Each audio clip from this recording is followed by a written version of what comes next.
ကုသိုလ်ဆိုတာပတ်စံရှိမှလုပ်လို့ရတယ်လို့ယူဆရင်လည်းမှားတယ်ပတ်စံကုန်တဲ့ကုသိုလ်ဆိုတာဒါနကုသိုလ်တစ်မျိုးပဲရှိတယ်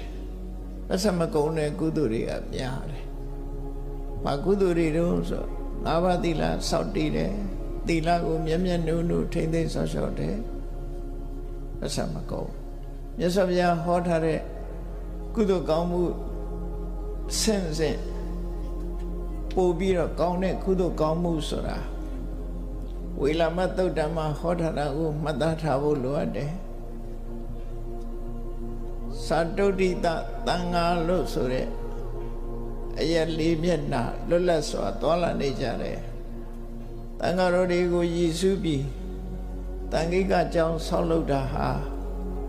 ကုသိုလ်ထဲမှာတော့ဝေကြေဒနာအကုန်ကြခံပြီးလှူဒန်းတဲ့ဒါနကုသိုလ်တွေထဲမှာတော့အကောင်းဆုံးပဲအဲ့ဒီကုသိုလ်တွေကောင်းတာရှိသေးသလားလို့ဆိုရှိတယ်အဲ့ဒီကုသိုလ်တွေကောင်းတာဘာလို့ဆို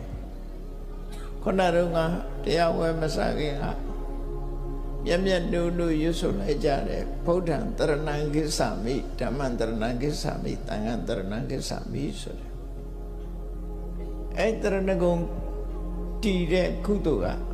ကျောင်းဆောက်တဲ့ကုသိုလ်တဲ့ပို့ပြီးတန်ဖိုးကြီးတယ်လို့သူတို့ဆိုတယ်။ဘာကြောင့်တန်ဖိုးကြီးတာတုံးလို့စဉ်းစားကြည့်။ကျောင်းဆောက်လူတဲ့ကုသိုလ်ဆိုတာကိုယ်ပိုင်ဆိုင်တဲ့ပစ္စည်းတွေကခွဲဝေပြီးတော့လှူရတာဖြစ်တယ်။တရဏဂုံဆောက်တည်လိုက်တယ်ဆိုတာကြတော့ကိုယ့်ရဲ့အသက်နှလုံးအသက်ကိုအနှင်းပြီးရတဲ့ဗံမြတ်စွာဘုရားရဲ့အဆုံးအမနဲ့နေပါမယ်တရားတိုင်းကျင့်ပါမယ်သံဃာရီဒါနကောင်းမှုပြုပါမယ်လို့ကိုယ့်ရဲ့အသက်ကိုစွန့်ပြီးတော့အသက်ပါပုံအပ်ပြီးတော့ဖရာတရားသံဃာယရဏသုံးပါးကိုစိကတ်တာဖြစ်သောကြောင့်သူကပို့ပြီးတော့မြတ်တယ်ပြင်ပကပစ္စည်းစွန့်တာတဲ့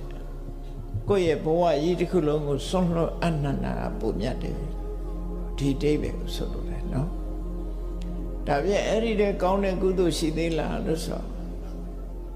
တရဏဂုံတင်ပြီးငါးပါးသီလကိုအသက်ထက်မြတ်မြတ်နှုံနှုံထိမ့်သိမ်းဆောက်ရှောက်တာပို့ကောင်းတယ်